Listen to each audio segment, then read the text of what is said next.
A oportunidade. Continue vindo, pastor. Louvado e agradecido ao nome do Senhor. Glória a Deus. Eu me encontro muito feliz de estar na presença do Senhor. Mais um dia de Santa Ceia. Não poderia estar ausente no dia de hoje, porque eu entendo que a Santa Ceia do Senhor é o alimento espiritual ao qual o crente tem que ter. A Santa Ceia do Senhor, nós temos que nos alimentar mensalmente, porque o mundo jaz do maligno, o mundo é muito perverso, ele tenta nos paralisar em todo momento. E quando nós estamos fracos, quando nós estamos ausentes da Santa Ceia do Senhor, examine o homem a si mesmo, né? E quando a gente deixa de cear, eu entendo que nós estamos enfraquecidos pela misericórdia do Senhor. E a Bíblia vem dizer, né, que o maligno fica ao nosso derredor, e ao nosso redor ficam os anjos do Senhor acampados 24 horas com a permissão de Deus para nos guardar, nos livrar, né, dos dias maus. E quando a gente se enfraquece, no meu entendimento, os anjos eles vão se distanciando da gente, porque o Espírito Santo de Deus ele não habita em templo sujo. Se o Espírito Santo de Deus não habita, com certeza os anjos também não vão habitar. Então, quando nós fazemos menção da Santa Ceia do Senhor, nos alimentando da Santa Ceia do Senhor, nós estamos mais fortes para saltar muralhas, derrubar barreiras, em nome do Senhor Jesus Cristo. Amém? Glória a Deus. Eu louvo e agradeço o nome do Senhor Jesus Cristo pela palavra qual Ele me deu no dia de hoje. Se encontra no livro de Números. Livro de Números, o início da Bíblia, faz parte do Pentateuco, os 5 primeiros livros da Bíblia.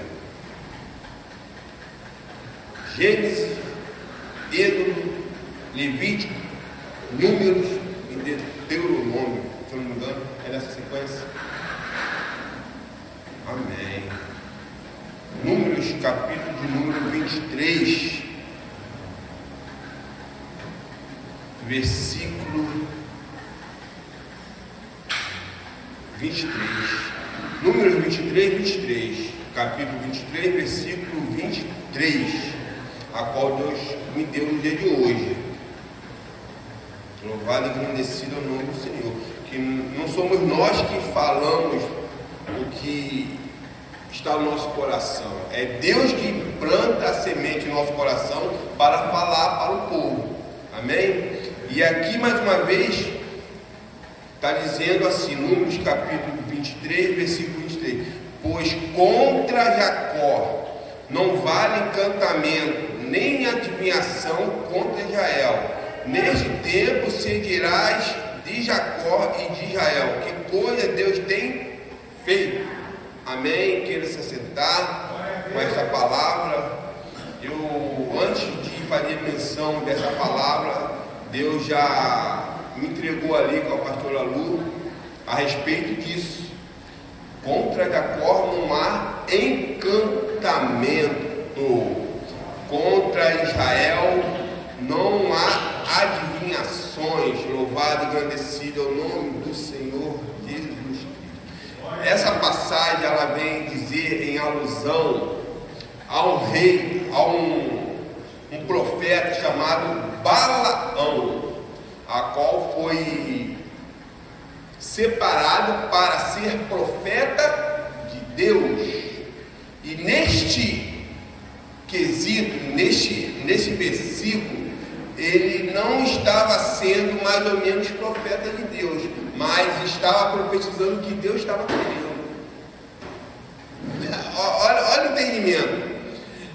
Ele ali, naquela situação, a qual ele proferiu contra Jacó não há encantamento nem adivinhação contra Israel, foi o próprio Deus que colocou as palavras na boca dele. O próprio anjo do Senhor colocou as palavras na boca dele.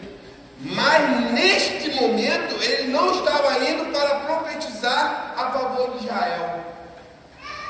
Ele estava sendo pago pelo príncipe Balaque, a qual ouviu que o povo que estava no deserto, olha o entendimento. O príncipe Balaque ouviu que um povo que estava no deserto, que já derrotou já Amalequitas, um povo que estava no deserto, olha só, um povo que estava ainda no deserto, já derrotou os Amalequitas, e já estava indo para Moabe. E o príncipe de Moabe, o rei Balaque, príncipe Balaque, ele pagou a Balaão para profetizar contra Israel, porque no seu entendimento ele entendia que a maldição para Israel tinha que sair da boca de um profeta. E olha só nos dias de hoje, não há diferença nos dias de ontem. As maldições que nós proferimos no dia de hoje, ela tem poder também. Por isso que no livro de Tiago vem dizer que a língua ela tem o poder de inflamar uma floresta. Nós temos poder sobre a nossa fala. Se nós viermos levantado por Deus, se nós viermos amaldiçoar, será amaldiçoado. Mas se nós viermos abençoar, isso será abençoado também, em nome do Senhor Jesus Cristo. E naquele momento ali, o profeta Balaão, que foi pago com uma certa quantia para profetizar contra Israel, e em todas as circunstâncias, Deus mudava o argumento. Ele iria profetizar contra Israel e saía outras palavras. Em uma certa passagem, no versículo 19, está dizendo assim: Deus não é para que minta, nem filho do homem para que se arrependa. Porventura diria ele não faria, ou falaria e não confirmaria as palavras de Balaão, a qual o anjo do Senhor colocou.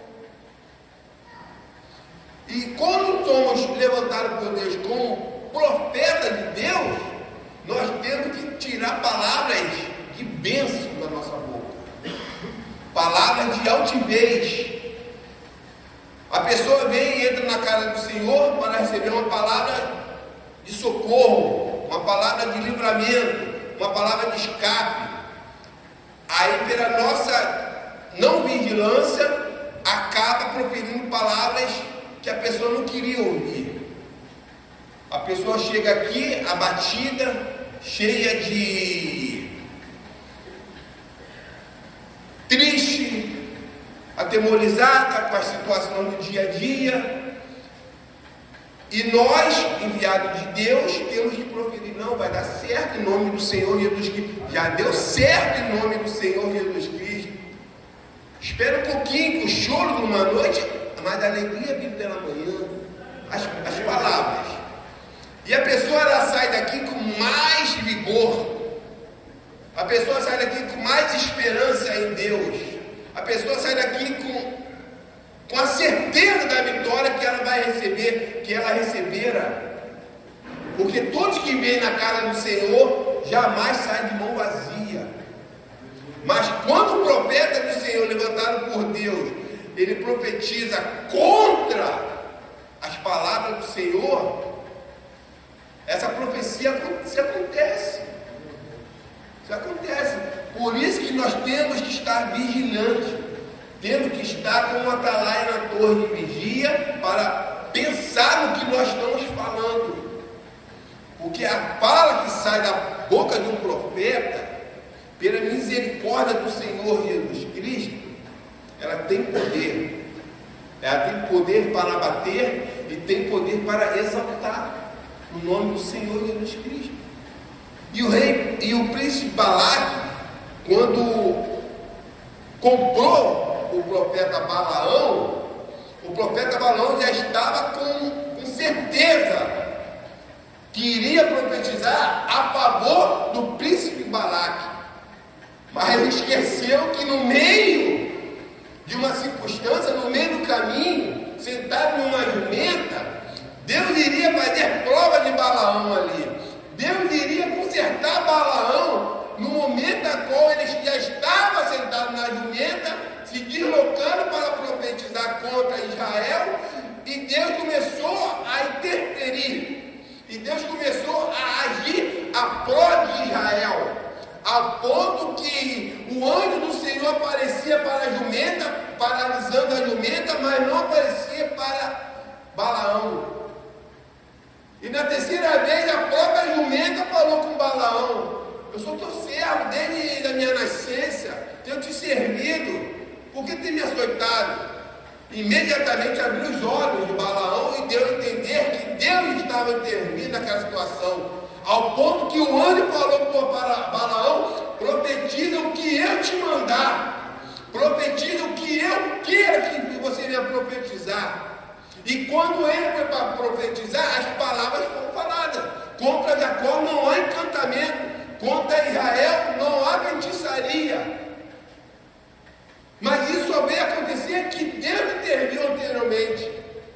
Deus limpou as vendas dos olhos dele, tirou as escamas dos olhos dele, para ele ver que Deus estava com ele naquela situação, para ele profetizar o que Deus estava querendo. No altar do Senhor nós temos que profetizar o que Deus está querendo falar.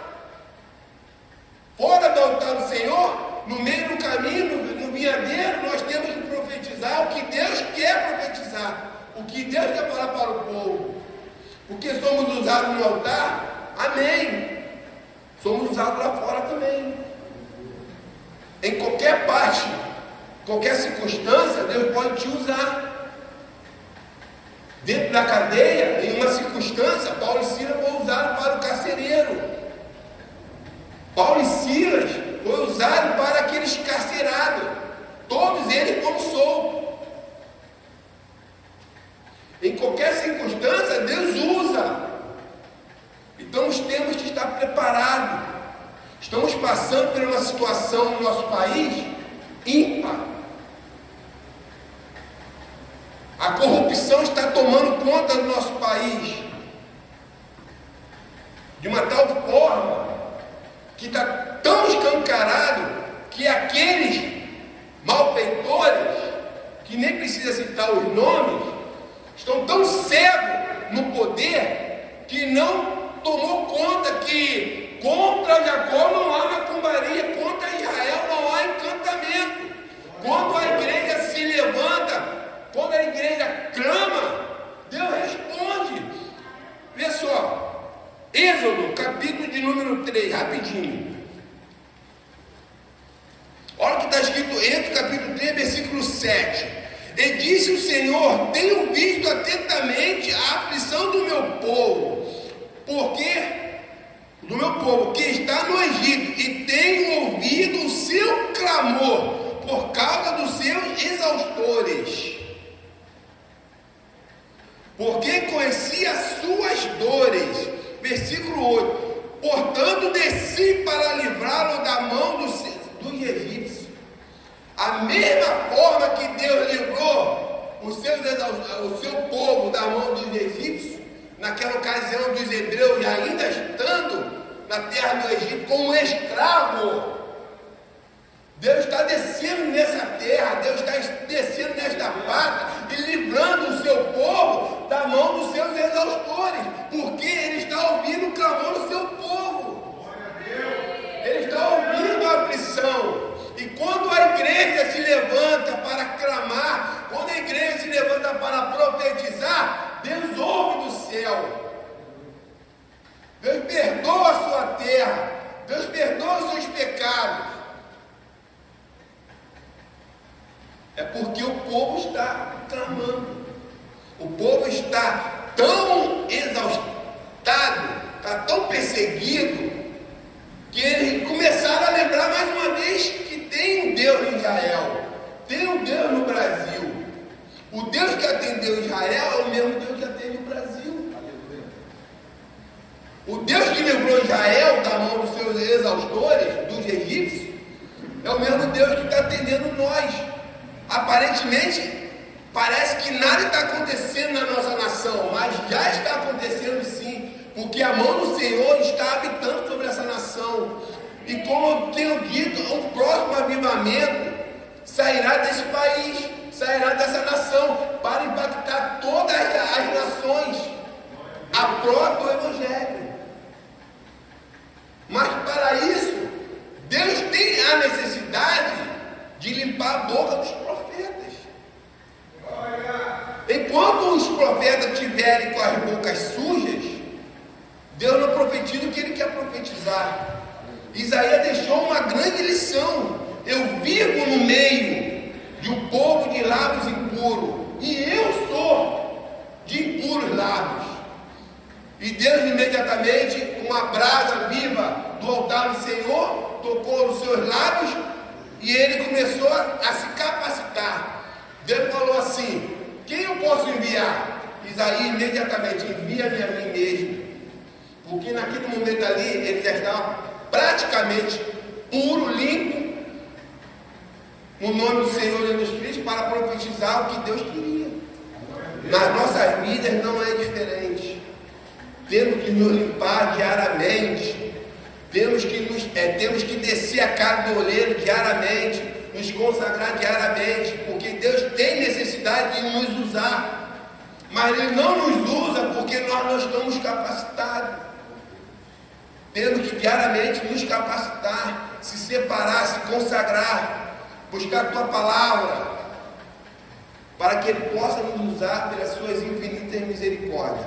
Assim eu deixo minha rica oportunidade, em nome do Senhor Jesus Cristo. Fique com essa palavra, em nome de Jesus.